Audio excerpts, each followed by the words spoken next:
How is it going, fellow gamers? Following the reaction my video on the 0.5.3 client received, oh my god, as Mongoloid reacted to my video. What a guy. I decided I would go ahead and do a follow-up, this time doing a deeper dive into the quirks of the old systems and exploring the cool places on the 0.5.3 client, and seeing how much has changed from December 11th of 2003 to November 23rd of 2004. I hope you boys enjoy. Very quick disclaimer, even after well over 20 hours of exploring, I can guarantee you I have not yet seen everything there is to see here on the 0.5.3 beta, not even in the slightest. If you have any interest in getting on the 0.5.3 beta and exploring it for yourself, I will have a link to the alpha project in the description, as well as a link to their Discord. Now, let's get into the first thing I wanted to show you guys, with that being the Spirit Revivers. With Deathwalking not being in working order yet on the 0.5.3 client, you are required to bind yourself to a Spirit Healer. This means that if I was to set my Reviver in Red Ridge while leveling, then I died in Duskwood, I would be revived in Red Ridge. This feature was only in the game because they did not yet get the chance to work on Deathwalking. Another thing I wanted to point out to you guys was the horse trainer for the humans being much closer here on 0.5.3, which may have you guys wondering, what's up with the Eastvale logging camp? What's over there? Well, the logging camp really did not change all that much aside from the inclusion of a spider trainer, who's an important NPC for hunters here on 0.5.3, as in order to use a specific species of pet, you needed to seek out a trainer for that pet. This feature made hunters roam the open world searching for pet trainers, giving players more of a reason to explore the open world and come across some pretty cool sights along the way. Also, all species of pet here on 0.5.3 have completely different abilities than one another, making each pet completely unique. On the topic of new systems, the talent system here on 0.5.3 is entirely different from how you know it, as I teased in my first video. As I mentioned, the talents are very unspecific compared to what was released in 1.1, with every class in the game having access to the same talents, with the talent system having 5 categories. Attribution enhancement with things such as agility, stamina, and strength increases, followed by defensive talents with things such as dodge, block, health regeneration, and armor value enhancers, followed by then magic talents, which only really give you protection from certain schools of magic, resistance to be specific. The fourth category we have is Slayer talents, which provide for you talents which aid you in killing and tracking certain types of mobs such as giants, dragons, beasts, elementals, and much more. Lastly, we have weapon talents, which are quite basic in their application, just being general crit increases and damage bonuses for certain weapon types. And while we're on the topic of new things, I might as well mention that each class in the game has new abilities to play around with while leveling, or should I say old, some more than others, making the leveling experience extremely refreshing in comparison to what I'm used to, or what you guys are used to even. Mages even have an invisibility spell here on 0.5.3, making them like a rogue? I don't even know what their purpose would have been here. But now that we got some of the new systems out of the way, or really old systems I should say, allow for me to really start showing you guys some cool spots here on the alpha. Starting with first, Booty Bay. The biggest changes to this area I'm sure you guys can visibly see now, with that being how the boat is docked, as well as the drastically increased defenses, Booty Bay being quite heavily armed here on 0.5.3. Following Booty Bay, I wanted to show you guys how Gurabashi Arena looked here on Alpha WoW. Not much has changed here aside from some textures and the statues on the outside of the arena. Unfortunately for me, there were no poor helpless noobs to slaughter, so I ended up moving on. The next thing I wanted to show you guys was Zul'Gurub here on 0.5.3, which uses the Dark Portal for its entrance, as this is the asset they used for many incomplete instances. Though, once entering Zul'Gurub, I was quite disappointed as it is extremely early into development, though it is not surprising as they didn't release ZG until patch 1.7. Released September 22nd of 2005, 2 years after this point. And even though I shut it off in the last video, we cannot leave the territory of Alpha Stranglethorn Vale without first showing off, again, Jogoro Island's untextured Statue of Liberty. Next, I wanted to show you guys Darkshore since there's a little bit that changed here. Not much really, to be honest with you, primarily just a Stable Master added for mount training in the left-hand corner. Next place I wanted to show you guys was Red Ridge, but not for the reason you may be assuming. This town has not changed at all in the past 20 years of active development, right down to belly grub. This, to me, is honestly pretty crazy, but nonetheless, our next stop is going to be Sentinel Hill and Westfall, a location which is quite bare in comparison to even its vanilla counterpart, which was released only 11 months after 0.5.3, and yes, Moonbrook is exactly the same, nothing's changed there, I know, sad. Following Sentinel Hill, I wanted to show you guys some of the differences in Stormwind, with the first of which being the location next to the stockades that was completely redone.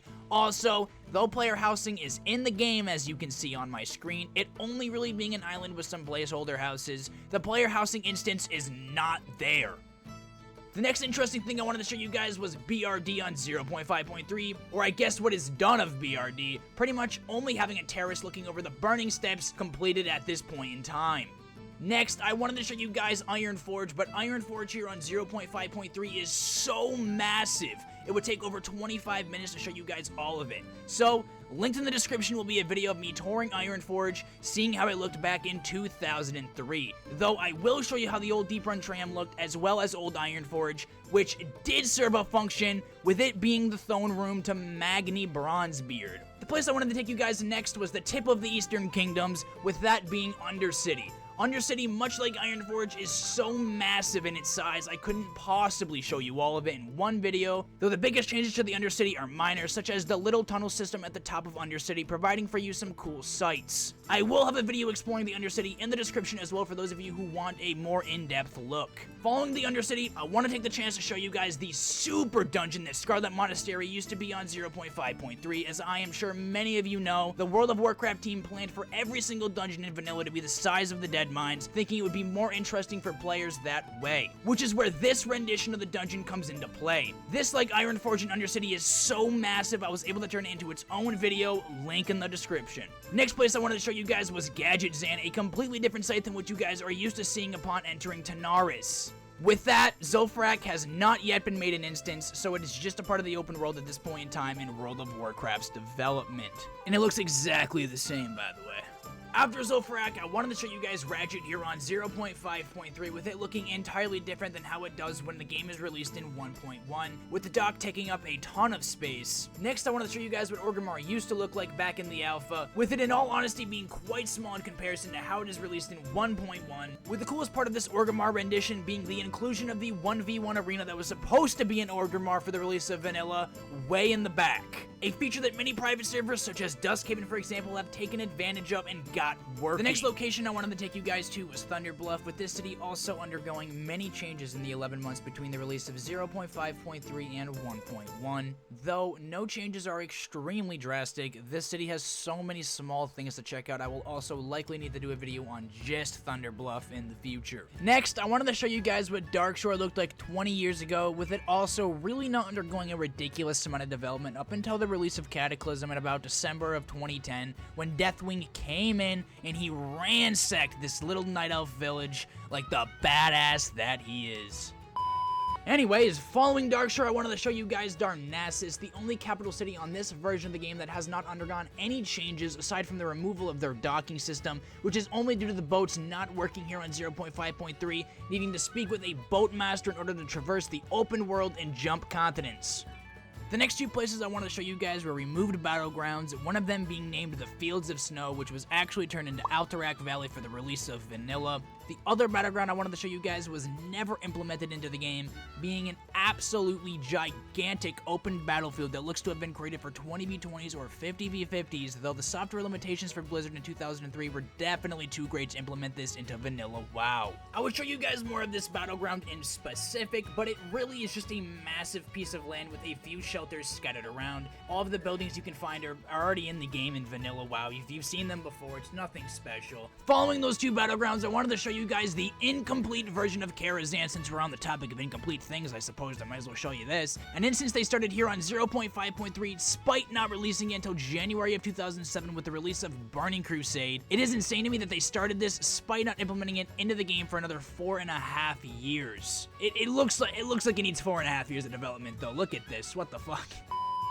Also, while on the topic of incomplete raids, Encourage is also here despite it not being released until January of 2006, 3 years after, and exactly 1 year away from the end of Vanilla's life cycle. AQ is a lot more complete than Karazhan, but it is also very unfinished, such as many things are on the beta, but I thought it was pretty cool and I also thought it'd be worth showing you guys. Furthermore, the legendary Dwarven airport above Ironforge is accessible in this version of the game and able to be ran around, which just adds to the list of things that you can do here on the beta, which you cannot on the live version of the game. Dungeons such as RFK and Shadowfang Keep are entirely the same, with every dungeon other than those ones I showed you having minor changes to them, such as stockades missing a wing, like I mentioned in my last video on the project. Though, lads, I am going to conclude the video here, as this video thus far has taken me over 2 weeks of research and days upon days of editing. Though if you would like to see more exploring here on 0.5.3, be sure to let me know in the comment section below. And also, again, if you have any interest in playing this game for yourself, a link to this project's download and Discord will be in the description of the video.